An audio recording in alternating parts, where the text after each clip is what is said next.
ಸ್ನೇಹಿತರೆ ಎಲ್ರಿಗೂ ನಮಸ್ಕಾರ. ಜನತೆಜನ್ನ ಹೊಸ ವಿಡಿಯೋಗೆ ಎಲ್ರಿಗೂ ಸ್ವಾಗತ. ಇವತ್ತೊಂದು ವಿಶೇಷ ಮಾಹಿತಿಯನ್ನ ಹೇಳ್ತಾ ಹೋಗ್ತೀನಿ, ಕೊನೆವರೆಗೂ ನೋಡಿ. ನಿಮ್ಮ ಅಭಿಪ್ರಾಯಗಳನ್ನ ಕಮೆಂಟ್ ಅಂತೂ ಮಾಡಿ. ಜನತೆ ಏಜೆಂಟ್ ಸಬ್ಸ್ಕ್ರೈಬ್ ಮಾಡೋಕ್ಕೂ ಮರಿಬೇಡಿ. ಹಾಗೆ ನೋಡಿದರೆ ನಿನ್ನೆ ಪ್ರೆಸ್ ಮೀಟ್ ಆಯಿತು. ನಿನ್ನೆ ಪ್ರೆಸ್ ಮೀಟಲ್ಲಿ ಎಲ್ಲ ಚಾನೆಲ್ಗಳು ಬಂದಿದ್ದರು. ಎಲ್ಲ ಚಾನೆಲ್ಗಳು ಬಂದು ಫಸ್ಟ್ ಟೈಮ್ ಸೌಜನ್ಯನ ನೋಟ ವಿಷಯದ ಬಗ್ಗೆ ಸ್ಟೇಟ್ ಮೀಡಿಯಾದಲ್ಲಿ ಎಲ್ಲರೂ ಹಾಕಿದರು. ಭಾರಿ ಖುಷಿ ಆಯ್ತು ನಮಗೆ. ಈ ಸಲ ಎಲ್ಲರೂ ನಮ್ಮೊಂಡಿ ಇದ್ದಾರಂತ. ಯಾರಾದರೂ ಇದರಲ್ಲಿ ಹಾಕ್ತಾ ಇದ್ದೀರಾ? ಒಂದು 2-3 ಜನ ಹಾಕ್ತಾ ಇದ್ದೀರಿ ಈ ಪೋಸ್ಟನ್ನು. ಬಾಕಿ ಎಲ್ಲ ಯಾರಾ ಟ್ರೋಲ್ ಮಾಡೋದನ್ನು ಇದಕ್ಕೆ ತಂದು ಹಾಕ್ತಾ ಇದ್ದೀರಲ್ಲ. ಆ ಒಂದು ನೋಟದ ಬಗ್ಗೆ, ಅಭಿಯಾನದ ಬಗ್ಗೆ ಇಷ್ಟು ಜನ ಮಾತಾಡ್ತಾ ಇದ್ದಾರೆ, ಅದರ ಬಗ್ಗೆ ಪೋಸ್ಟ್ ಹಾಕಿ, ಅದರ ಬಗ್ಗೆ ಪಬ್ಲಿಸಿಟಿ ಮಾಡಿ. ಅದು ಮಾಡೋದಿಲ್ಲ ನೀವು. ಯಾವನೋ ಒಬ್ಬ ಟ್ರೋಲ್ ಮಾಡಿದನ್ನು ಪದೇ ಪದೇ ಹಾಕುವ ಬದಲು ಸೌಜನ್ಯನಿಗೋಸ್ಕರ ನಾವೇನು ಮಾಡ್ತಿದ್ದೇವೆ ಅದರ ಬಗ್ಗೆ ಸ್ವಲ್ಪ ಅವೇರ್ನೆಸ್ ಮಾಡಿ ಅಲ್ಲ. ಅವೇರ್ನೆಸ್ ಮಾಡಿ. ನಮಗೆ ಯಾವ ಪಕ್ಷದ ನಮಗೆ ಅವಶ್ಯಕತೆ ಇಲ್ಲ. ನಾನು ಹಾಗೆ ಹೇಳೋದಾದರೆ ಇಬ್ಬರು ಅಭ್ಯರ್ಥಿಗಳು ನನಗೆ ಆತ್ಮೀಯರೇ. ಚೌಟನೂ ಆತ್ಮೀಯನೇ, ಪದ್ಮರಾಜು ಆತ್ಮೀಯರೇ. ಹಾಗಂತ ಚೌಟ ತಪ್ಪು ಮಾಡುವಾಗ ಯೋಧ ಅಂತ ಬಿಂಬಿಸಿ ಅವನನ್ನು ಅಡ್ವೈಸ್ಮೆಂಟ್ ಮಾಡಲಿಕ್ಕಿಲ್ಲ. ಯೋಧರು ಚುನಾವಣೆಗೆ ನಿಂತ ನಂತರ ಅವರು ರಾಜಕೀಯ ವ್ಯಕ್ತಿಗಳು. ಅದು ಅಲ್ಲಿ ಬ್ಯಾನರ್ ಬೇಡ ಕ್ಯಾಪ್ಟನ್ ಅಂತ ಹೇಳುವುದಾದರೆ.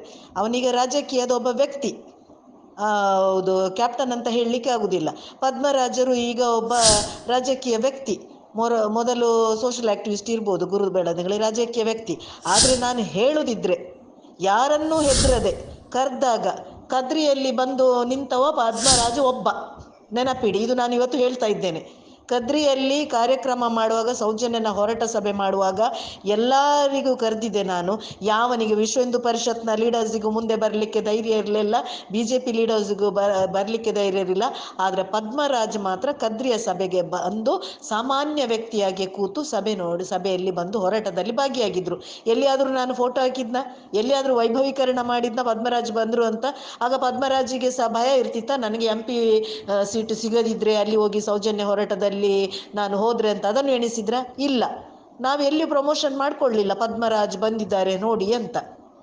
ಅಷ್ಟೇ, ನಮಗೆ ಅವಶ್ಯಕತೆ ಇಲ್ಲ. ಪದ್ಮರಾಜ್ ಬಂದಿದ್ದಾರೆ, ಆ ಗೌರವ ನಾನು ವೈಯಕ್ತಿಕ ಕೊಡ್ತೇನೆ. ಇವನು ಹೋಗಲಿಲ್ಲ ಕ್ಯಾಪ್ಟನ್, ಅಲ್ಲಿ ತನಕ ಹೋಗಿ ಹಣ್ಣು ಹಂಪಲು ಕೊಟ್ಟು ಫಲಪುಷ್ಪ ಕೊಟ್ಟು ಸೌಜನ್ಯನ ಮನೆಗೆ ಹೋಗಲಿಲ್ಲ. ನಾನು ಹೇಳಿದ್ದೇನೆ ಅಷ್ಟು, ಆದರೂ ಹೋಗಲಿಲ್ಲ. ಹಾಗಂತ ಈಗ ಕ್ಯಾಪ್ಟನ್ ಅಂತ ಹೇಳಿದರೆ ಕೂಡಲೇ ಒಬ್ಬ ಓಟಿಗೆ ನಿಂತ ಮೇಲೆ ಯಾವ ಬ್ಯಾನರು ಮುಂದೆ ಆಗಲಿಕ್ಕಿಲ್ಲ. ಯೋಧ ಅಂದ ಮೇಲೆ ಯೋಧ ಇರಬೇಕು. ಅವನೊಬ್ಬ ಸಾಮಾನ್ಯ ನಾಗರಿಕ, ದೇಶಭಕ್ತ ಅಂತ ಹೇಳ್ತೀರಿ ನೀವು. ದೇಶದ ಬಗ್ಗೆ ಮಾತಾಡಬೇಕು. ದೇಶದ ಜನರು ಎಲ್ಲರೂ ಒಂದೇ ಇರಬೇಕು, ಎಲ್ಲರೂ ಒಂದೇ ಇರಬೇಕು. ನಮ್ಮ ಯೋಧರಿಗೆ ಯಾರು ಆ ಧರ್ಮ ಈ ಧರ್ಮ ಅಂತ ಇಲ್ಲ. ಅಲ್ಲಿ ಹಿಂದೂ ಮುಸ್ಲಿಂ ಕ್ರಿಶ್ಚಿಯನ್ ಬರುವುದಿಲ್ಲ, ಹಿಂದುತ್ವ ಸಹ ಬರುವುದಿಲ್ಲ. ಆದರೆ ಆ ಕ್ಯಾಪ್ಟನ್ ಅಂತ ಬದಿಗಿಟ್ಟು ಈಗ ಚೌಟ ಅಂತ ಬರುವಾಗ ಒಂದು ಕ್ಯಾಂಡಿಡೇಟ್ ಆಗಿ ಹಿಂದುತ್ವ ಬಗ್ಗೆ ಮಾತಾಡಲಿ. ಆದರೆ ಆ ಬ್ಯಾನರ್ ಹಿಡ್ಕೊಂಡು ಕ್ಯಾಪ್ಟನ್ ಮಿಲ್ಟ್ರಿ, ದೇಶ ಸೇವೆ ಮಾಡಿದ್ದಾನೆ, ಗೌರವ ಕೊಡಬೇಕು ಈಗಲೂ ಹೇಳಿದರೆ ಅದಕ್ಕೆ ಅರ್ಥ ಇಲ್ಲ. ಈಗ ಒಬ್ಬ ಪೊಲಿಟಿಷಿಯನ್ ಅವ, ನೆನಪಿಡಿ. ಹಾಗಂತ ನನಗೆ ಚೌಟನು ಒಂದೇ, ನನಗೆ ಪದ್ಮರಾಜರು ಒಂದೇ, ಗೊತ್ತಾಯ್ತಾ? ನಾನು ಯಾರನ್ನು ಹಾಗೆ ನನಗೆ ಫೋಟೋ ಹಾಕಿ ಬಿಂಬಿಸ್ಬೋದಿತ್ತು. ಪದ್ಮರಾಜ್ಗೆ ಓಟ್ ಹಾಕಿ ಸೌಜನ್ಯನ ಇದಕ್ಕೆ ಬಂದಿದ್ದಾರೆ ಹೋರಾಟಕ್ಕೆ, ಕದ್ರಿಗೆ ಬಂದ ಒಬ್ಬ ವ್ಯಕ್ತಿ ಪದ್ಮರಾಜ್ ಅಂತ ನನಗೆ ಹೇಳ್ಬೋದಿತ್ತು. ಇಲ್ಲ, ಹೇಳಲಿಲ್ಲ. ನಮಗೆ ಯಾವುದು ರಾಜ್ಯಕ್ಕೆ ಅವಶ್ಯಕತೆ ಇಲ್ಲ ಅಂತ ಹೇಳಿದ್ದೇವೆ, ಮುಗೀತು.